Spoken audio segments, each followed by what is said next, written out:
against him. "I suppose you can keep me," she said dramatically.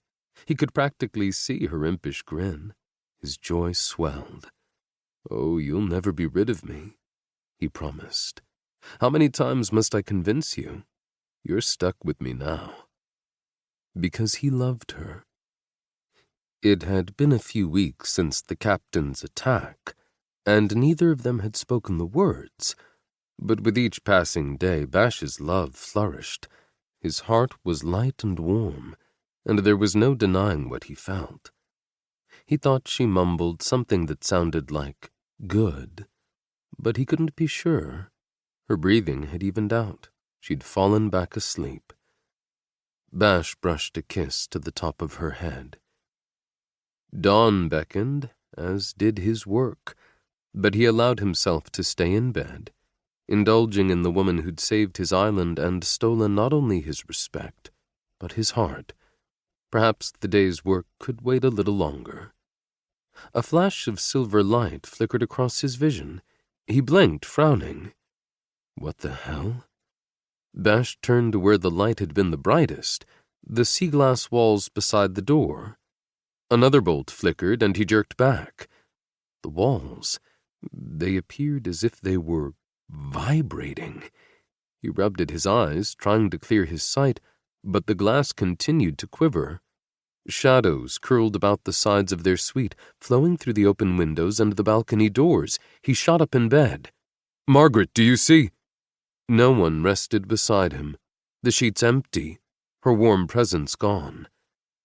Panic rushed through his veins, his blood turning to ice. Those peculiar shadows swarmed around him now, seeming to grow stronger, more determined. His alarm rendered him frozen, and he was helpless but to watch as they surged forward. Bash opened his mouth to scream, but no sound came out. Dense, black wisps churned and spun around his body, devouring their chambers and robbing him entirely of his sight. And just when he believed the shadows would choke the life from him, Bash blinked again. He stood in the war room with Adrian, his friend's welcoming face cocked in question as if he awaited a response.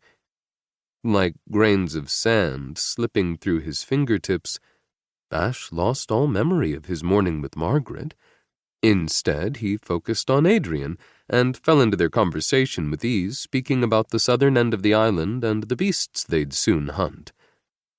Deep down, he knew something was off, but it was as if his mouth and limbs moved without his consent. The passage of time didn't matter, and Bash suddenly felt too weary to make sense of it. There was only what lay before him, and it was pleasant and familiar. Yet somewhere far away, a voice murmured across his thoughts, eager and persistent. It reminded him of Margaret's voice, but that couldn't be right, as this new voice was brimming with anguish. Bash ignored the screams and honed in on Adrian's laughter, on his friend's thorough explanation for why they needed to construct another grand vessel. Yet when the walls of the war room shook, minutes later, Bash was deposited in yet another random moment of time. He didn't even struggle to decipher the change anymore. He simply fell into the bliss of routine until the world around him trembled, and he'd once again find himself back in Margaret's company, his worries melting away until he lost all sense of himself. Whatever enchantment afflicted him, he didn't care. He was happy and loved and safe. After some time, Bash paid no heed to the shadows that stole him. In fact, he welcomed their embrace and whatever magic they commanded. Bash gave in. Chapter 1. Margrete. Margrete was fire and light and malice, and nothing and no one would stop her from turning the world of the gods on its head. Drenched in the cooling blood of her beloved king, she blasted open the portal to the Underworld, shattering the ground of Darius's wretched island, and storming through a tunnel belonging to the divine. Each wrathful step jolted her bones,